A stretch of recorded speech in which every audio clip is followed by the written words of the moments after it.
left অক্সিপিটৰ পষ্টেৰিয়ৰ যদি আমি চাব যাওঁ প্ৰথমে এইটো যাম মই যেতিয়া 180 ৰোটেট কৰোঁ বুলি কওঁ মই যদি অব্লিক লেফ্ট অক্সিপিটৰ এমিনেঞ্চত যদি আছিলে মই তেতিয়া 180 ঘূৰিছিলে এনেকৈ ঘূৰিছিলে আৰু যদি ট্ৰান্সভাৰ্চৰ পৰা তেতিয়া কি 90 ডিগ্ৰী ইমান এনেকৈ কৰি ঘূৰিছিলে আৰু এইটো টৰ্চনটো বহুত বেছি হয় আৰু যদি 38 হয় লেফ্ট অক্সিপিটৰ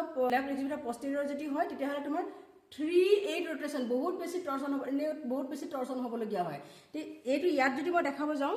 লেফ্ট অক্সিপিটৰ পষ্টেৰিয়ৰ অক্সিপিটটো ক'ত আছে এতিয়া সেক্ৰইলিয়াক জয়নাৰ ফালে আছে আৰু ই এতিয়া যেতিয়া হেডটো অক্সিপিটটো এইফালে আছে শোল্ডাৰটো ক'ত আছে লেফ্ট ইলিয় পেক্টিনিয়েল এমিনেঞ্চত এণ্টেৰিয়ৰ শোল্ডাৰটো আছে আৰু আমি যদি অব্লিকত দেখা যায় ৰাইট অব্লিক ডায়ামিটাৰ শোল্ডাৰটো আছে এতিয়া যেতিয়া rotation internal rotation of the head যেতিয়া হ'ব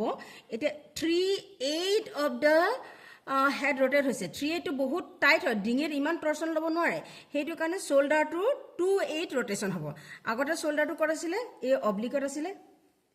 এইটোত আছিলে ফাৰ্ষ্ট 180ত আছিলে 28 যিটো ৰোটেশন হ'ব বুলি কৈছোঁ গতিকে শোল্ডাৰটোত এইটো ৰোটেশন হওঁতে এইটো 38 হৈছে 1 পাৰ্ট 2 পাৰ্ট 38 হওঁতে 28 হৈছে মানে এইখিনিৰ পৰা এইখিনিলৈ এটা পাৰ্ট আৰু এইখিনিৰ পৰা এইখিনি এটা পাৰ্ট এইটো যেতিয়া অক্সিপিট এতিয়া টু কাম আণ্ডাৰ চিম্ফাইচিছ পিউজ হ'লে আৰু শোল্ডাৰটো ক'ত আহিব ৰাইট ইলিয় পেক্টিনিয়েল এমিনেঞ্চত আহিব আৰু যদি আমি অব্লিক ডায়ামিটাৰ বুলি ক'ব যাওঁ লেফ্ট অব্লিক ডায়ামিটাৰত তোমাৰ শোল্ডাৰটো থাকিব